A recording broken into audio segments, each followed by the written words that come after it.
میں اسد الدین اویسی صاحب کو جہاں تک جانتا ہوں 100% ان سے ڈس ایگری کرتا ہوں، ان کی پولیٹکس سے، پولیٹیکل اپروچ سے بھی ڈس ایگری کرتا ہوں، کیونکہ ان کی پولیٹیکل اپروچ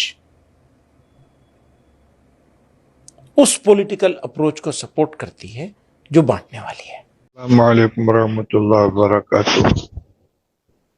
آج مولانا محمود مدنی صاحب کے انٹرویو کے سلسلے میں میرے نام ایک میسج سب سے پہلے غالباً یوسف صاحب نامی کسی صاحب نے بھیجا تھا، اور اس کے بعد اس کلپ کی کاپی میرے پاس 50 نمبر سے آ چکی ہے اور مسلسل آ رہی ہے۔ چونکہ اس نے مجھ کو مخاطب بنایا گیا ہے، اس لیے میرے لیے اس کی وضاحت کرنا ضروری ہے۔ یہ مجھے معلوم نہیں کہ یہ کسی پرانے انٹرویو کی کلپ اس وقت شائع کی جا رہی ہے، یہ کوئی نیا انٹرویو ہے۔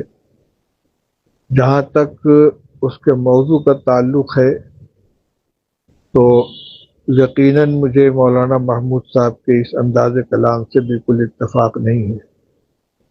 نظریاتی اعتبار سے کسی سے اختلاف ہو سکتا ہے، لیکن اپنے اختلاف کے اظہار کا طریقہ مناسب ہونا چاہیے، اور خاص طور سے اس وقت جب کہ مسلمان دو مسئلوں کی وجہ سے انتہائی تشویش میں اور تکلیف میں ہیں۔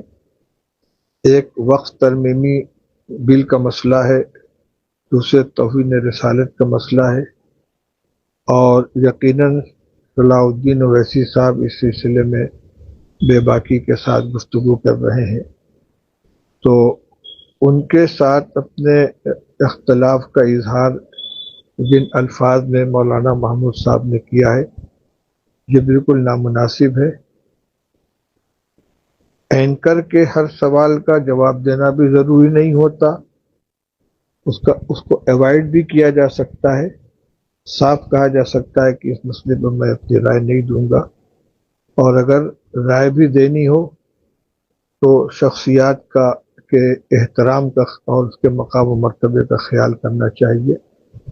اس لیے میں اس انٹرویو سے اپنی لا تعلقی کا اظہار کرتا ہوں۔ جہاں تک تعلق ہے ان کی علمی صلاحیت یا ان کے شورا کی رکنیت کا، وہ مسئلہ الگ ہے، اور اس کا تعلق تنہا میری ذات سے نہیں بلکہ پوری مجلس شورا سے ہے، اس لیے میں اس مسئلے پر کوئی تبصرہ اس وقت نہیں کروں گا۔ بہرحال جو ہوا یہ مناسب نہیں ہوا ہے۔ السلام علیکم ورحمۃ اللہ وبرکاتہ۔